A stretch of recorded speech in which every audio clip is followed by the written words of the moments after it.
Hey everybody, Nick here, and today got a disassembly maintenance video for you on this little guy right here. This is the Spyderco Endela. So, at some level, I feel like this probably isn't necessary, but at another level, I want to confirm that this is functioning much the same that the Endura and the Delica are functioning in my daily life. So I'm going to go on ahead and I'm going to grab these pull the clip screws here first, just knowing that's going to have to be a thing, using a Torx T6 driver. By the way, if you're curious about any of the tools I'm using today or in any other video, go to nickshabazz.com/tools. You'll see a full listing of all of the stuff that I generally recommend for disassembly. So T6 for the clip, then we'll go ahead and pull these guys. This is also T6 in the back here. As you can see, I've got a mat here that's got some sort of cases or little subdivisions, I suppose. Makes it sound like it's filled with little houses full of ticky-tacky. Anyways, I'm going to digress there. But I go ahead and I put the screws in there. That way it's pretty straightforward for me to tell which screw goes where as I'm reassembling the knife.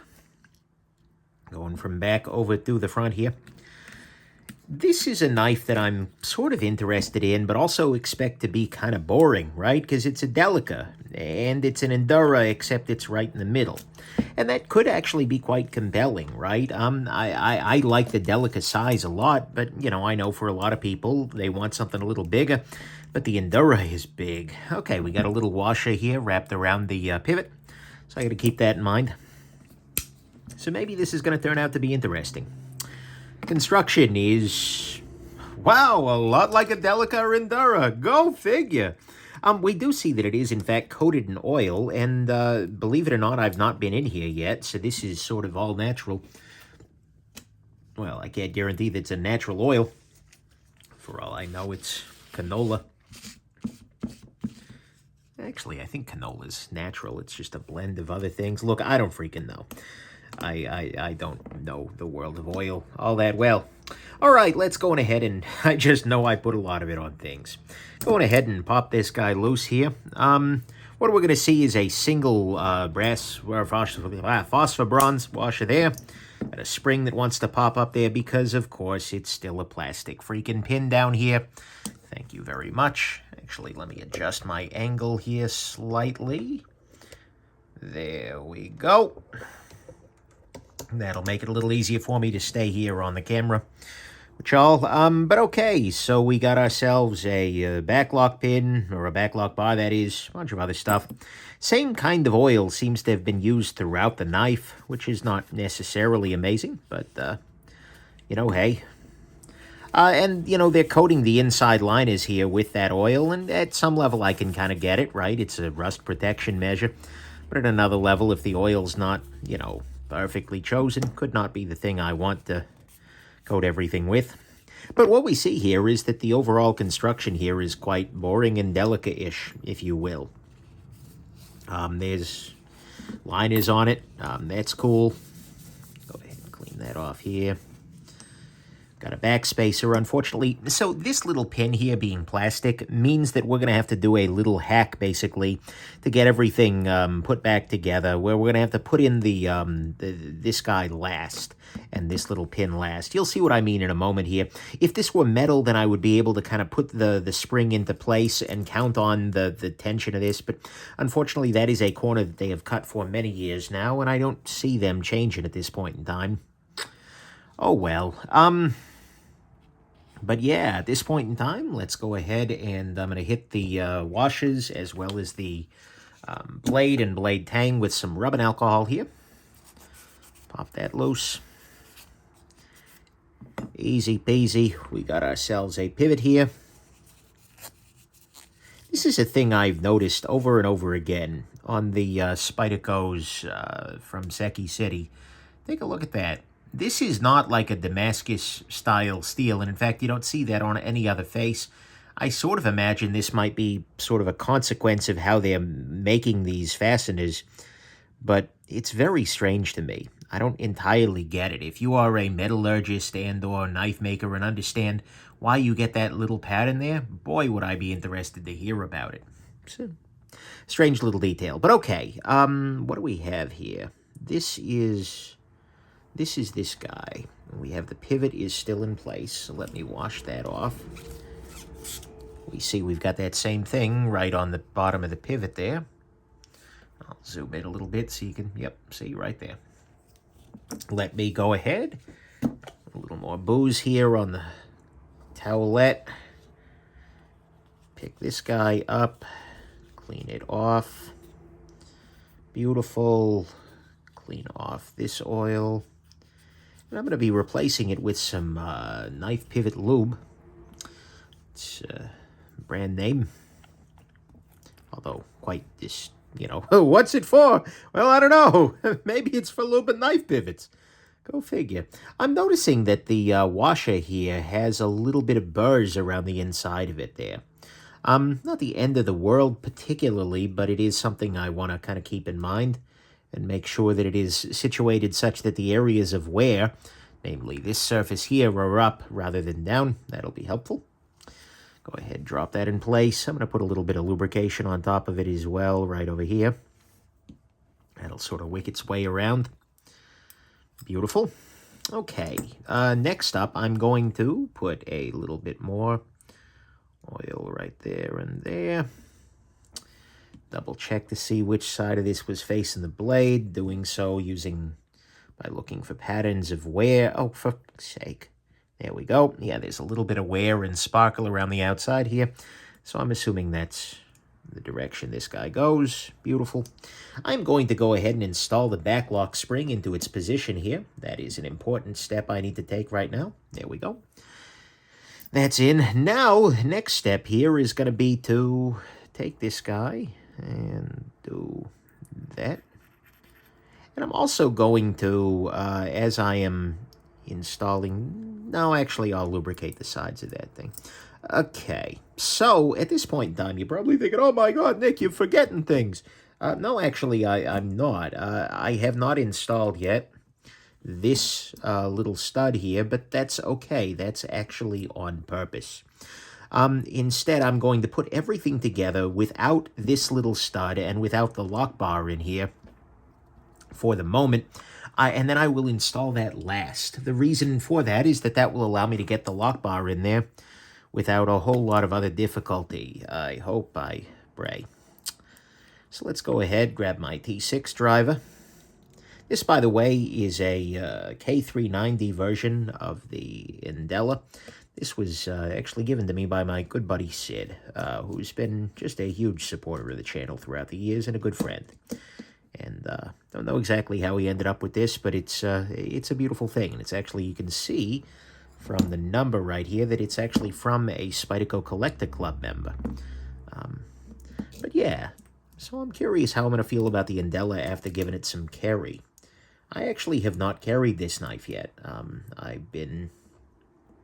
Well, I got no shortage of stuff I got to carry, right? But nonetheless, I'm looking forward to seeing, how I actually end up feeling about it. And I am putting a little bit of thread locker here, this blue thread locker on a stick, onto the screws as I'm inserting them here. There we go. Done, done, done. Come on. There we go. Beautiful. And let's go ahead and put in the pivot, making sure that I do have that washer around the bottom of the pivot there. Go ahead and put a little bit of thread lock on there. And that is a T8 screw. And for the moment here, my goal is not to get this like, oh my God, tightened down, but just to get it in rough tightness, in rough position. Okay, so now, next step here is going to be to install this back spring. The way I'm going to do this, so I need to get this back spring in. First off, actually, what I want to do is just take this KPL and just kind of work it along the sides of this. I'm also going to put a little bit right here on the surface that contacts the knife, as well as a little bit on this side here. The goal here is just to give a little bit of lubrication as I'm sliding this bad boy in. I'm going to do the same thing on this side, or I'm sorry, on this little pin right here, which I'm going to be inserting into this little hole right here. Okay, now what I want to do is, not that, let's try again. I want to get this in rough position. That way I can insert this guy here. Now, I am going to poorly attempt, but I'm going to attempt to insert this lock bar, the back lock bar here, while being careful to keep the knife closed with my fingers here, and not to do that, or I push this little piece all the way through. I'm going to use my thumbs here, and I'm going to try and push this guy through. I want to try and do so in such a way that I can, as I'm kind of applying downwards pressure, like pressure this direction with this. My goal here, maybe I need to do this with the blade partially open. This is a very dangerous game I'm playing here. You know what? I'm going to try it this way. I'm going to try it with the blade actually open. That's a little far.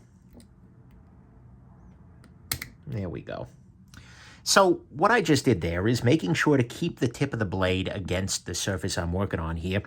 I applied pressure back here, I applied pressure back here, and then I pushed this guy the rest of the way through. As a result, I ended up with the with this screw going into position. I'll go ahead and I'll put a little thread locker on it, and I'll go ahead and insert it. You might be thinking to yourself, Nick, that's suboptimal. Surely there has to be a better way to do it. No, there is not. I love the Delica, I love the Endura, but I gotta be real with you here, that particular aspect of the disassembly is definitely a turd in the model's punch bowl. And it's kind of a shame that they went this route. All right, so one thing I'm noticing immediately is that this is way the heck off of center. And so, although once I bend it a little bit, it gets closer there, but so I'm gonna mess with that a little bit here, but I'm also noticing it is way too tight. The pivot is just far, far too tight. So I'm going to get my pivot roughly where I want it in terms of centering, or I'm sorry, in terms of pivotation. I also am going to lubricate this bit there. That's a little better. And given this will wear in over time, but I want to get this to a place where there is no blade play, either vertical or horizontal, which is true. And I also want to have it being as sort of free swinging as I can get it. I feel like I've over-tightened this back part here a little bit. Sometimes that can create a little bit of a pinch on the blade. I had no blade play, which is good. Let me continue loosening here and see if I can get us to a point where there's even more freedom. Oh yeah, that's better. No play. I'm going to continue loosening here. And I'm doing just little baby steps here. There we go. See, the reason I just did it that way is because this allows me to put my finger here and then shake the knife so that it unlocks and then do the rest of it. Now, we have an issue, which is the centering here. The centering was not perfect when we started, but it wasn't bad. So let's see what I can do.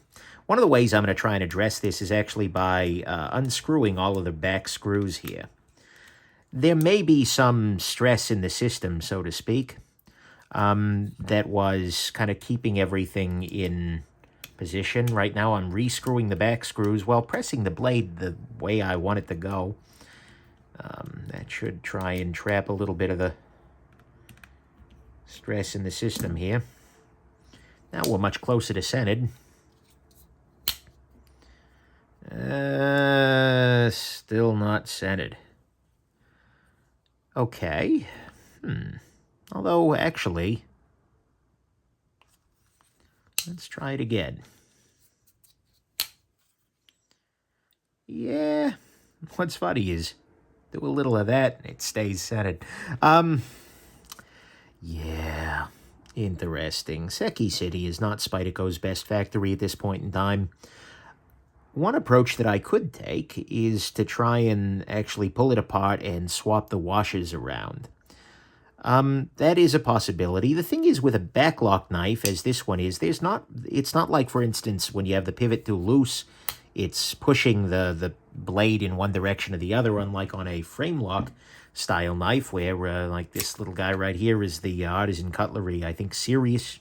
But, you know, the lock bar is pressing the blade in this direction.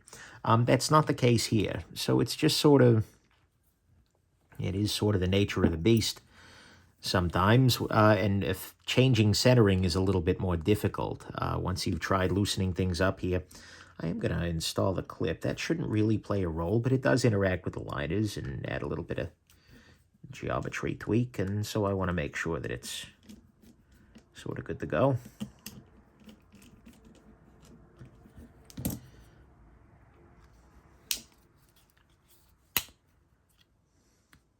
So it looks like it is off-center by design, like at rest, but it also can seem very centered moments later. So I'm not in love with the centering of this guy, and I may play around with it at another point, but I don't think it's worth my staring at this for another 20 minutes with you all on camera here. Did I get that fully loose, fully tightened? Let me hit these a little harder here. Either way, we have now disassembled and maintained the Endela here. And I hope this has been interesting to you and that you have yourselves an absolutely wonderful rest of your day. Bye now.